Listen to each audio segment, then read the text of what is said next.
Merci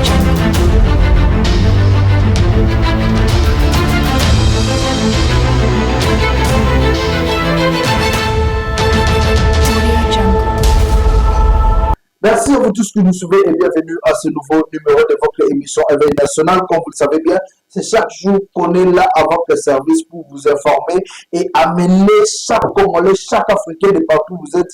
Vous avez un amour, Yambo Cannabis no Congo, vous avez un esprit nationaliste, Moussé Laurent Désiré Kabila, et mérite Patrice Emery Lumumba Batike la Bisso. Dès la boye pour la loi, tout le monde a une situation de sécurité à l'est, Yambo Cannabis, boye que Goma, Ezana Maboko, une grande partie de Maboka, AFC MM23, où ils ont coordonné par Nagada Missoussou. Et nous allons aussi parler de tout ce qui se passe dans notre pays par rapport à la situation sécuritaire et dans la démarche au moins la Boka Japé Bagombo Azali Kosala dans les différentes provinces. Pour en parler, chers compatriotes, nous recevons pour vous un communicateur indépendant.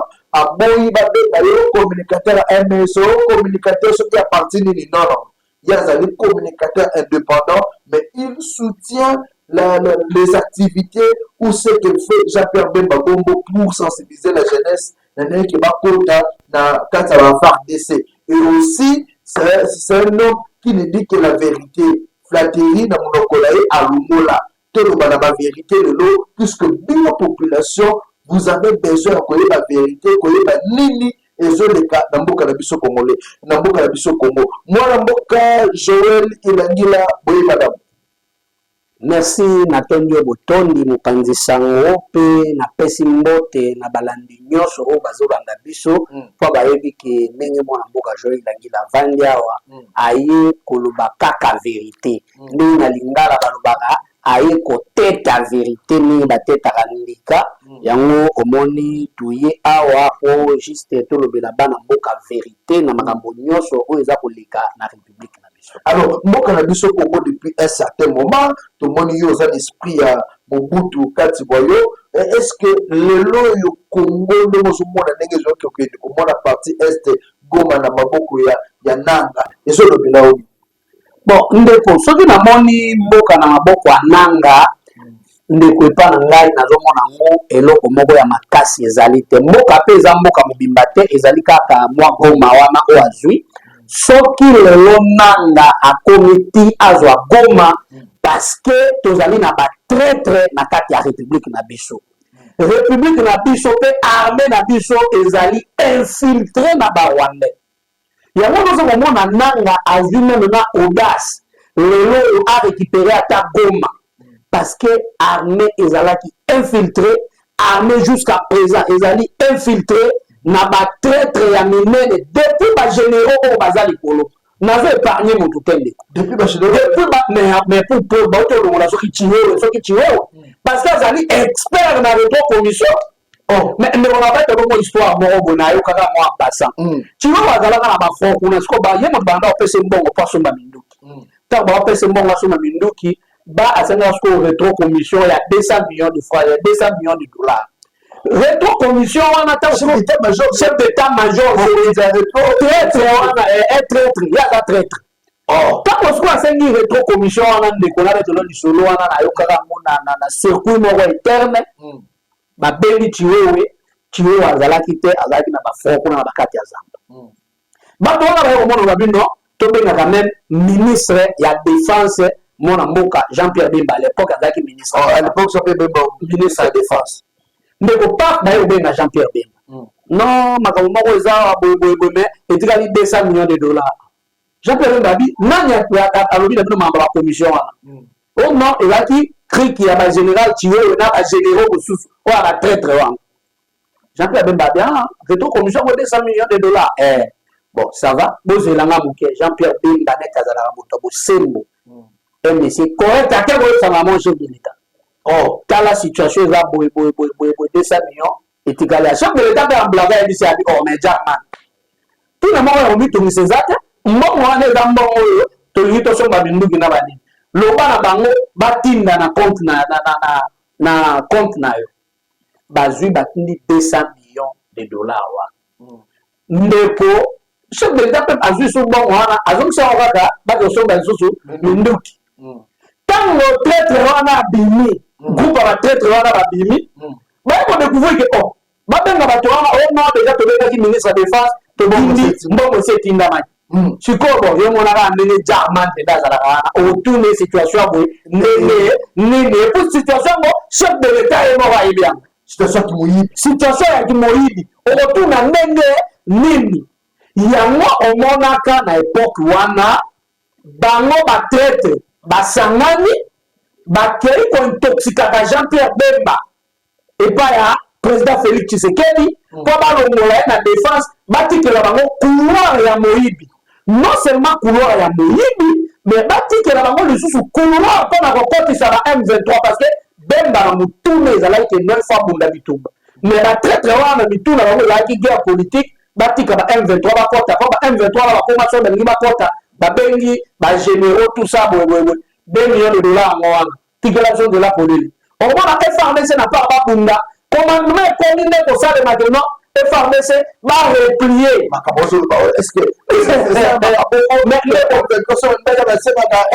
2 millions batikeli batraître wana 2 millions ba 2 millions ba 3 millions de mboka na biso bagénéraux bazocréer yango mpona 2 millions mpona ba 2 millions na 3 millions de dollars sikoyo on va dire que Jean-Pierre Bemba non tokende to intoxiqué mokonzi ya mboka po Jean-Pierre Bemba babulisa ye pembeni heureusement mokonzi ya mboka azalaki prudent mokonzi ya mboka baintoxiqué alembi ti aza moto ti abi bon mwana mai na ngai oyo nazalaka naye partenaire privilégié na ngai Jean-Pierre Bemba neti bato baleki mpe koloba kote oyo zela okende nano obongiselanga mosala na transport parce que transport ekufi mais depuis Jean-Pierre Bemba azonga sikoyo tokomi komona makambo nyonso ya transport ekomi normal tomoni babisi ya baesprit de vie plus de 600 ezongi na terrain tomoni baavion tomoni baair congo ezongi congo airways ekufaka ezongi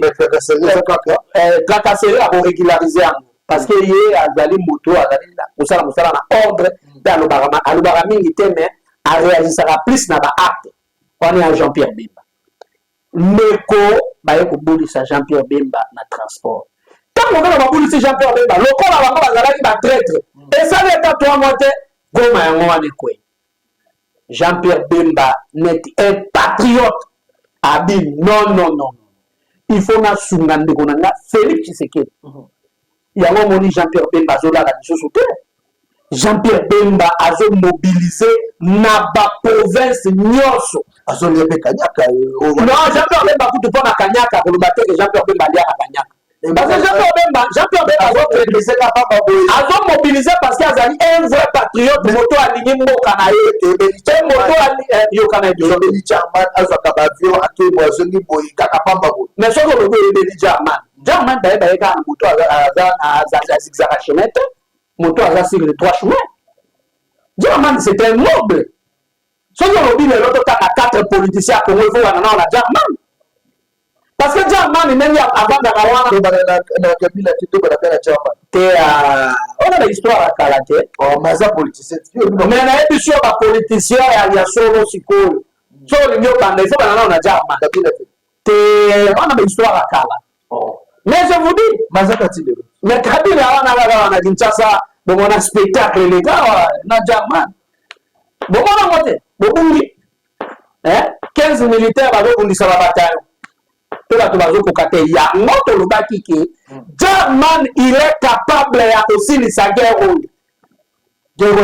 guerre ya est azalaki ministre ya défense tomoni eloko mais naexplike yo asala eloko te na transport elobi akosilisa ndeko naexplike yo but na objectif ya batraître wana po bakendaka kotrahir Jean-Pierre Bemba po bazwaka bareto commission ya baarme et puis bafacilitaka ba M23 bakota na mboka oyo mais tala ntango German alamuki baéquatorien balamuki yango namonaki ntango kaka basilisi réunion na 23h mboka liboso oyo Jean-Pierre Bemba akendaki eza ville ya Mbandaka kosensibilize bato mpo bakota na arme akenda mosala bato na ye barebele oyo abombaka non est-ce que rebele azala eso na mboka rebele etikalaka nanga Jean-Pierre Bemba membre ya gouvernement Jean-Pierre Bemba partenaire privilégié à Félix Tshisekedi à l'histoire de la rebelle mais soki sikoyo to supposé oui akende kolamusa barebele ya bombaka soki soki akolamusa barebele po basilisa rebellion po bayenyelele te basi babimi bayenyelele oyo kaka na oyo litoko ojani tout ça babimi déjà nde nazo biso sikoyo baza déjà na mbandaka yango nazo profiter kolanse appel mais bayenyele baza na Équateur oyo kandisi soki lelo armée ezalaka te l'équatorien babelge bayebaka mpona nini babandaka koresponsabilize bagrade ya likolo epa bana Équateur na niveau armée parce que bato na bato baza na domaine na bango enyele azali moto oyo atambolaka na espace yango Jean-Pierre Bemba akende alaksa likolo mais yo yokoka histoire ya etoko te bino nyonso bekinshasa boyoka te jo histoire moko bino na Équateur etoko atambolaka na mai na etoko masasi ezwaka ye te yo kanisi balimwa bazali deja Jean-Pierre Bemba alamusi bango po bakenda kobunda bitumba este lelo baéquateur oyebi ya baguerrier Jean-Pierre Bemba alamusi bango biso mpe tolamusi bango massivement tosali basensibilisation lelo province Équateur na félicité bana mbandaka na félicité bana Équateur ndenge bami enrôlé massivement na appel à Jean-Pierre Bemba pe accompagnement na biso plein bami enrôlé po basilisa guerre oyo ezali mona Équateur tomoni na Kisangani après sikoyo mpona kolakisa bino ke azali leader national po Jean-Pierre Bemba aza leader national na soki lelo komonaka baaide bazali bona ezali Jean-Pierre Bemba bokozalaka banani il est le leader national ndeko tika expliqué yo yango omonaki Jean-Pierre Bemba azwi avion ake Kisangani abeti mitingi asilisi azwi avion ake Bakindu akozwala avion akotambola république mobimba azokenda mbongo l'état na mbongo l'état te nalobi bien na bafrais propre ya ye moko po ati sikoyo l'état ebudgétise mbongo moko boye te kende na baligne budgétaire otala soki baprévoir ke ministre ya transport akendaka mpona kosensibilize bato na armée na mbongo ya l'état so babudgétise mbongo oye babimisi mbongo bapesa nde ministre ya défense mais ministre ya transport po soki lelo tolobi mamba mbongo ezalaka nde babemba wana lelo nayebisi yo po ocomprendre yango ndeko yango toyebisi bino ke biso baéquatorien tolobi boye tolancer appel epai ya mokonzi bino baéquatorien loba biso bacongolais tobandi nano équatorien en particulier et puis bacongolais en général voilà les équatoriens oyo babimisa bango na retraite précoce retraite oyo ekokaki te bazwi bango babimisa bango tosali na chef de l'état aréintégré bango mpona korécupérer Goma na kati ya armée mpo babima ba retraite précoce bakoma bakoko te moto loba en général ondekani akoma koko général ondekani akozala bameme age na ba Jean-Pierre Bemba na bato nyonso baza na bana oyeba te su général akode bitumba te mais ye moto ayebi histoire na moko yongo bango ba RCD ezalaka général ondekani kaka moko afandi yonga mais ntango baokeli ye jalousie bake kobimisa ye na retraite précoce lelo soki totali bien na armée na biso mobimba ndeko okomonaki batraître wana bayinaki nde province ya Équateur bazwa balongola bagénéraux nyonso ya Équateur balongola baofficier nyonso ya Équateur mpo basala nini bango bainfiltre ndenge bainfiltre armée rwandaise na kati ya armée na biso bainfiltre bien mpo bazinga chef de l'état ntango bakozinga chef de l'état babotola moko oyo mpo bayebi ke baéquatorien bazalaka baflater te tobengana baéquatorien lelo te équatorien moko aza te yango nazosenga na chef de l'état azongisa baéquatorien aplace bango na place oyo babelge batikaka équateur akomona solution ya équateur bobamisaka mpe bato toyekudeta esali misusu est-ce que yo mona deja équatorien asala coup d'état Mobutu asala coup d'état te Mobutu asalaka coup d'état moko légal on ezalaka coup d'état ya koboma bato te mais ezalaka coup d'état moko légal oui et puis ye moko Kasavubu asengaka ke Mobutu akaplace ye soko olingi tokende histoire wana tokokóma na émission mosusu mobimba mpona expliquer histoire ya Mobutu biso baéquatorien nde tozalaka ndeko tozalaka baflater te soki tolingi likambo tolingi soki toboyi totongaka mpe bato te c'est même un problème non à le en face. Il y a un équatorien bandimi pour soutenir moi dans mon Félix Tshisekedi. Azwa bango, a positionné bango. Bakota na armée. Bakota na armée. N'est-ce pas to recruter bateau. N'est-ce pas to jouer ba volontaire. Bakoti massivement na armée dans niveau équateur. Pe na niveau République comme ça formation to ba ozoma ka bomba koti. Mais équatorien a besoin de formation té. Ah. Na biso comment équatorien. Équateur ils arrivent au là poubelle ya nzambe. Nzambe tanga sala bino nyonso bato ba province mosusu na mokili. Ayebaka ki eloko nyonso facha mu équateur. Lero so to le mamba ba tourbillon les aka équateur. Lero so to le mamba ba forêt les aka équateur. Équateur les ana diamant. Équateur les ana or. Équateur les ana biloko wana nyonso mais non exploité. Obi po ni ba ba Équateur les ana non exploité. Parce que l'Équateur va même exploiter net ya pétrole pam.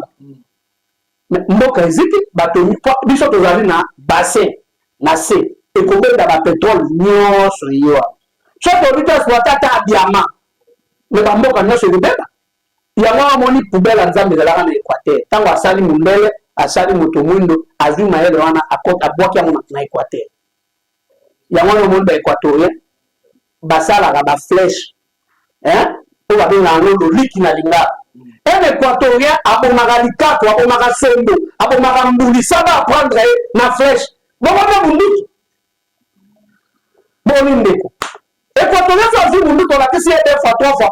Bandi guerre quoi c'est Jean-Pierre Bemba tawazalaki na bitumba. Jean-Pierre Bemba tawazalaki na bitumba. Azwa ba équatorien forma bango pendant combien de mois? Moins de 2 semaines. Bamboka ko ko quoi? 15 équatoriens pamba so ba kumisa la kabila na ville ya Kinshasa. Yo bosa ni bango. Question ba mboka ba bituna. Bolingo oyo Jean-Pierre Bemba na Félix Tshisekedi. Eza basé na nini? Est-ce que ça flatérité qu'on a profité 2028 tu sais que tu le pouvoir? Non. Na bandeli kolobaki biso ba équatorien to zala ba flatérité. La politique il y a ce que ça possible. Bolingo ya Félix Tshisekedi na Jean-Pierre Bemba ezali bolingo eza kouta na motema. Pe bolingo ezali ko pesa mene na Jean-Pierre Bemba pasi ya mona ba ndeko na za ko souffrir. Ba Jean-Pierre Bemba na ba Félix ba banda le hôtel. Ba banda depuis Niger. Est-ce que que amino moko ko banda de pour na ndeko na ko bazala kata musu na mboko mona ete ko na ni na wana ko le ndeko na za mboko. Mais Jean-Pierre Bemba na Félix za bongo o bani ba toto bazala ki ba partenaire a Félix Tshisekedi. O bazala ki na bolingo wa flatterie bolingo intérêt. Bakima. Mais Jean-Pierre Bemba ndima ba benga attaque non o Félix est humilié, o Félix a sali bo. Félix a rejoint le ministre a transféré humiliation. Andima parce que c'est son frère. Alobi a accompagné frère naie. Tina suka manda na ye auki kotika frère na ye na balabala teni yango wana bolingo ezali bolingo moko sincère yango Bemba lobi accompagner ndeko na ye Félix Tshisekedi akotika ete tina suka ba frère bazalaka bakatumbi ba o bantuwara ye wana bakina yango na yesu bango bakina baboya Félix Tshisekedi mais Jean-Pierre Bemba akoki koboya Tshisekedi te pour Jean-Pierre Bemba na makamonano ya guerre ala seigneur de guerre yebana. Est-ce que le lot, il faut que ce Jean-Pierre Bemba comme ministre de défense pas tout le monde. Est-ce que ça dit question autour des populations nyons soit faire na mboka non? Est-ce que ça question sur autour de faire la population? Mais au lieu de t'amener la meeting nyons Jean-Pierre Bemba avec attaquer. Partout, même na Kisanga ni ba réclamer. Azonga na Kisanga, papa zonga na défense. Jean-Pierre Bemba kutazo calmer ba moteur beaucoup de défense azali yo wana zo ko belo côté ça c'est Jean-Pierre Bemba pour lui qui wana zo ko belo na yebi yango le ministre wana défense ado ko kali eloko moko te bon et puis mani ki ko belo côté motata discours ya pa ba ça ba plage c'est plage azul ndako ya film azul ndako ya makwasa ni pas des abominations ministre le gars qui na bisika bitumba zali le gros Jean-Pierre Bemba tika ko sala te ya ko koma bisika bitumba ko za yo mo to le zali na bitumba za oh ko ba tena ko ba kanza bitumba za mais bitumba za est quand même Beni ata licence doit être athée. Pour votre information, Beni la bandande. Bandande balingi mamba bananga te. Goma ne mo de la ina moi Milan. No ba wanduphone la sanganga ba congolais. Mais oh, Beni oya una Beni. Beni la bandande ba zite na Félix Tshisekedi. C'est tout à fait normal. Il y a qui t'a comment? Il y a qui t'a comment même la gouverneur au autonomie. Ah bon, comment ça c'est là dans la mais ça c'est là dans la bombe. Mais ça c'est là dans la vérité. Na été na mobile là na vérité. Atenda na na fa ko na ba okanye na maboko. Wana na ebisho le. Nanga so ko mi be ba okanye na maboko. Ba okanye na maboko. Ndeko ta ko so va chasse a okanye na mboka na tebe na ebinde ba tona ba viva. Ba M23 ba sana ta ko ma abilité. Depuis kala poni ba ko mate. Ba wali sa ko ba kende na balinyo ba bukavu. Lenge to la ngai kamera zo lu ba kawa. Alors vérité. Alors vérité on a moment. Cameroun c'était flatteur, bon chef de l'État Vanda. Cameroun c'est flatteur, Cameroun a dénoncé. Cameroun a dénoncé longtemps. Cameroun il a dénoncé tant du tout. Bah on a mis notable, il y a grand Kivu. Tant du tout, Mélanie n'a pas bon ma Cameroun silence. Bati silence. Donc tu vu moi une nzangi bati fou incendiaire. Hein? On va pas le chef de l'État. Maman on a flatté.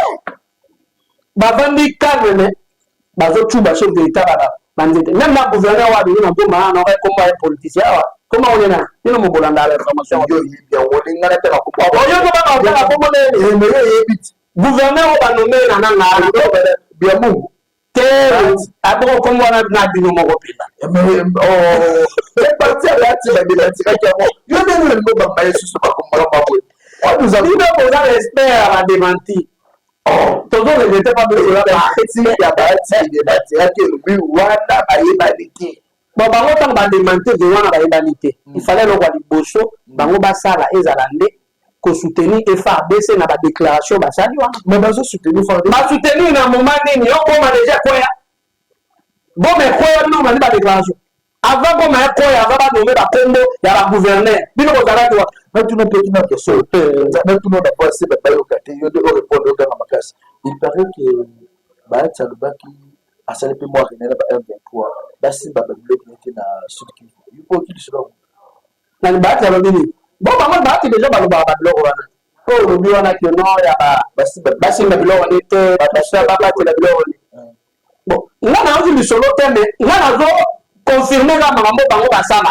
Oh, basala. Ce que l'objet cela veut dire exact vrai. Quand ça déjà va nommer moto na comme bat. Net il a la ngi va nommer elle la ngi là. Il faut pas vérifier makambo wana bien. Kena nyaza na sema makambo comme peut bokanaka. Koko karanga popo za la gaza. Ya mungu na hivi bango bere na sud Kivu la nord. Ce que vérifier ba bien mungu wango on découvrir ti okena ba origine bango on kuta ba utaka place. De la baba so la kuna abuta ngaba origine baba type ba cause de sikamo oui boko mo bati biso to bi bati net ngana da fe mo tabe bati na kanini so na bi bati ko oh ndeko ona da veto so la na bien mais bati ka esprit ya flatterie bango bato a Kivu bazali ba flatteur bazali ba hypocrite ba mutalo akabana Joseph Kabila kitoko ye kabana Félix Tshisekedi kitoko avec le président Sénat yo comme le balai hypocrite pourquoi vous en avez connaissance ya mwana mwali omoni siko bino il faut bon comprendre mwali mutu so ga ali le ba travailler nayo le ba travailler na moto mona le ba travailler na moto cela veut dire que déjà travailler nayo ali a OCC asula pena moto wana ko so amoni nyoko ya ali abani siko trahir yo bien de moni tala dossier bo tala dossier bo ta poso yo ye on peut se confiance. Il y a un autre chose dans la mokonzi ya mboka remaniement rapide. Il y a gouvernement. Il faut qu'il y ait un gouvernement à guerrier. Remaniement ça m'a dit il faut assurer un M23 le dialogue il fait ça le match. Il dit bah avec Senko bah il faut dialoguer ça le bah Senko bah kota dialoguer ça comme ça bah ça le gouvernement union nationale. Yo lingo ngote. Na yo kinano mon dialogue était pour aller la ba père na biso. Yo kite bazo consulter ba wote wa consulter moi na boka Martin Fayulu ba kutana mais tant ba lobi dialogue wana est-ce que gouvernement ni Félix Tshisekedi dialogue ba dialogue na ba tout sauf ba rien ce qui modèle les gens nanga ce que Félix Tshisekedi dialogue na indi parce que ba dialogue na rien ce que ba dialogue bi que ba mboka biso se kokwe te kala ni deko c'est là vraiment le président Félix a réajusté le gouvernement. Ndenge to bandi ko découvrir ba tête na kati armée bazo longola longola bango. Goma ezamba zo quoi? Goma quoi? Mais ba récupérer là. Même dans l'époque à Kabila tu et puis bato ba récupérer là bazaka ka awa. Ba bima ba koko ta bazaka ka. Il faut président Félix Kaka azo abango tout ça bango pembele na et puis comment on a comment ba récupérer. Donc makamba dialogue boboyo. Dialogue to sola na bana mboko baza awa ba Fayulu ba Tutu ba Kabila. Non, ça dérange pas la Kabila moya asulu. Oh, c'est la Kabila na Tshisekedi na beba ba fan de bazo solo. Mais baza bana mboko. Baza bana mboko. Ba solo la. Mais nena rebelle. Ninga be tozo ko Kabila za derrière makambo ko. Mabe toza na ba précision. Mais baza bana mboko so ba solo li. Problème des actes. Sauf les rebelles à Zouma. Yo boyina maintenant mais faut que bazo parce que nem gasimi makambo te. Nanga za makasa sio. Poli bozo selera nanga za makasa. Nanga za soutenir na Kagame. Nanga botoli banda kwa autorité na Goma yo bosanya. Mais Kagame yo to ko to na nanga. Boyo kazi mo to ko to les nanga. Eza Kagame la tamisi nanga. Abandi oboto la banda. To nanga za eloko. Nanga pinande sio pona nanga lungula makanisi. Nanga zala azani eloko te. Lelo na nina tulo keso moko bozolo ba masolo remaniement ya gouvernement bi bozo bo dialogue. Nani profil nini auto ko kozo ya premier ministre bien pour la komema bitumba oti na suka. D'ailleurs déjà maman wana sorti na bosa na Congo ni kwa bino premier ministre. Mama na biso mama o ba ya bino ape ba wana confirmer. Mama wana la déjà ko kakate. Oh. Mama na kendaka katolanda na kandoike na niveau apoto batuni article ya article ya constitution. Moto na to ba maîtriser constitution mboka te. Bon, elle on vient maîtriser na mboka. Ama juste bien maîtriser la constitution te. Azo maîtriser, je dis dans maîtriser la constitution te ça ba confusion ba article. Comment ça na moté? Et l'équipe a 4 mois de bande ko ça et un journaliste. Yo donc to solo banga et ça la confusion ya ba article na TV. Alors, vous avez article 60 combien on a bato bakia ba vérifier article on a mis un scandale public c'est na monde to c'est comme partout bonne fois ya Félix Tshisekedi ndenge ya baki ko matisa bana basi tout ça pour la vérité après si pas c'est pas bana basi tant moi moi je suis à zo kokate bo lisa e pembeni bo zo bosa la remaniement ya lamu soki bosusu ça remaniement bosali remaniement ba guerrier au profil de malamu lokola na Jean-Pierre Bemba azonga na défense lokola na ndeko na ngawa na justice comment on est à kosamuta bon atali kosamuta mba ebesma utangi na komona ye ayaki na mwa lire moko bien azosamsala kitoko ke mosala mabe corruption kosamuta mtazo lutter contre corruption ndeko ya azosamsala kitoko le IGF bon mais ça ne va pas bon IGF dans des branches moko boide Constant Mutambaza, ministre ya justice, musala kitoko. Appareil judiciaire et bandali kotambola malamu. Na lingi et bandali kotambola mabe ya zo me changement. Amemi moi changement. Mais si quoi il y a zo ça na mabe, il faut na conseiller ndiko na nga. Zo ça na mabe.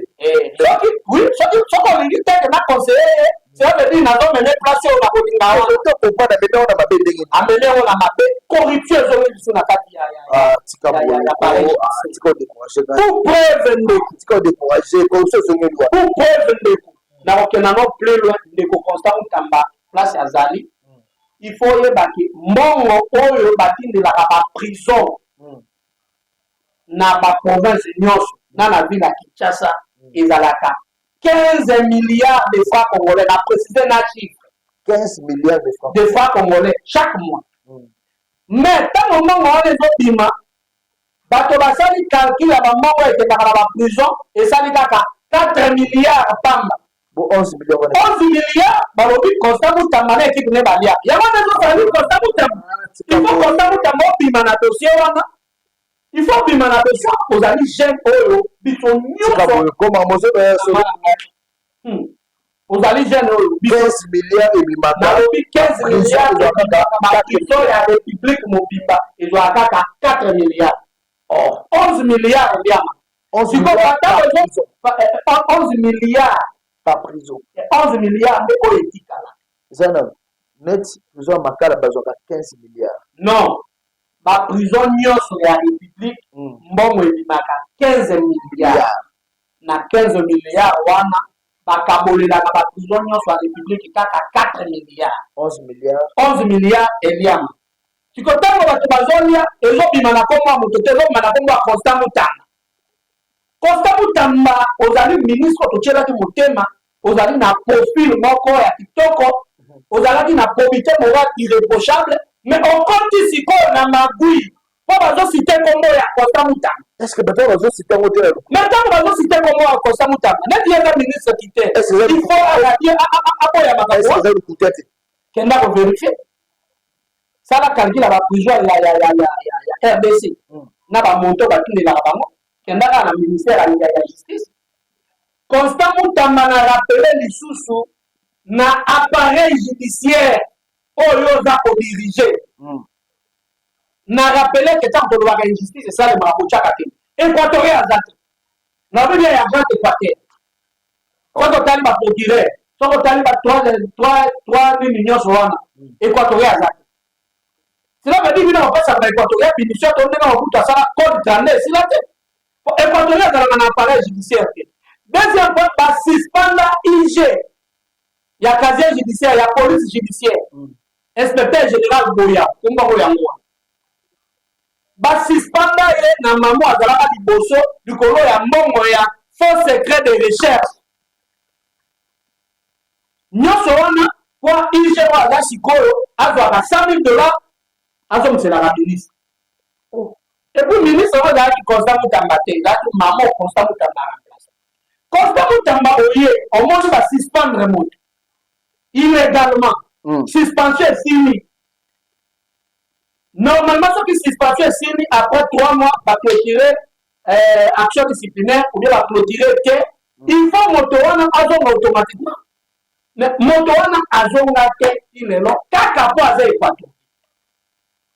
IG ya police judiciaire. Wana zo dénoncer. Na dénoncer. Kaka po aza ekwato. Sikoyo bakomi so kosa Constant Mutamba na makambo ya petit. Oh non, Constant Mutamba alingia nommé IG mosusu bonamo et tout ça pour ayoki ke mwana mboka liya comme exemple moto fonction publique azo réhabiliter Ijaka balingi ba sa confusion entre Constant Mutamba na Jean-Pierre Liaou. Okay. Ok, Jean-Pierre Liaou n'est kazali patron de la fonctionnaire de l'État. De toute façon, c'est par voie d'arrêté. Même na cabinet à Liaou, on va comment on mbongo ya police judiciaire. Balingi ya fond secret de recherche. Balingi baburu na lisa dossier nenge baluka na Équateur. Ba créer le lingi na dossier. Yango na sengi na mwana mboka Constant Mutamba ministre d'État. Na excellence VPN Liaou base à la président. Excellence VPN. Na pareil judiciaire. Moto Équateur azate. Yango Équateur to sala bino nini. Mais oui, il faut représentativité dans la carne. C'est constitutionnel. Ma poste de sur la intervention. Il y a un autre salabino, nini. Constant Mutamba, Bongisa Maramonayo, vous avez un jeune, ou biso tenu dans la probité morale irréprochable, qu'on compte en bêtise, il y a un détournement, il y a un détourné. 11 milliards wana vous savez le côté mbongo o ba luka zo personne na police judiciaire fait $100,000 par mois et vous savez et le côté pour aller un jeune correct mwana mboka tozo komba na suka ya émission na biso lelo lindo bani na suka okoki kolobela bayimboka oyo balandi biso nako kena na lindo suka te po ba dai koluka na ngana pesa ba profil ya la ministre ba wali na profiter pe na occasion oyo on a salué par effort ya Maître Marc qui est la ministre de la formation professionnelle. Azosa le logo. Et azosa le logo. L'autre qui tombe là, c'est moi qui m'imagine. C'est comme un ce qui les gens ont commis à niveau. D'accord, pas qu'il a ça le logo. T'as fait pour la professionnelle. Dans la acronyme professionnel wana pe eloko formation professionnelle eloko te ndeko na yebi sur lelo soki ministère ya formation professionnelle ekomi kolobaka na minoko ya bana c'est grâce à Marc qu'il a na expertise na savoir faire asa déjà lobi nano déjà ordonnance ebimi ya kozwa baécole technique kozongisa yango na formation professionnelle parce que Marc qu'il a na conseil des ministres aexposaka mpe aexplikaka rôle ya formation professionnelle na biloko nini obi kozwama conseil des ministres nyonso aletaka maboko mpe chef de l'état adoptaka yango eza facile te ndeko eza facile te ke na mbongo oyo toza na guerre mais chef wandima kosala ordonnance mpo na kozwa baécole technique azwa yango apesa maître Marc Kila vraiment na félicité coup de chapeau place ozali na mosala malamu bosala to chuter mot de la fin mwana boka mot de la fin tosengi na chef de l'état a placé gouvernement ya bacurier tosengi na chef de l'état a continuer ba négociation diplomatique politique pe na ya guerre asundola guerre te badistraire ye te guerre il faut continuer guerre il faut continuer pour récupérer Goma. Merci mon amour Joël il angala te tozokoza na ta même samedi oye tozwi pena te amulai tosala émission monene merci na yo merci na bien yo bolandi biso tetembeli bino programme continuité na chaîne na bino Congo Live actualité ezali koko bakaka merci beaucoup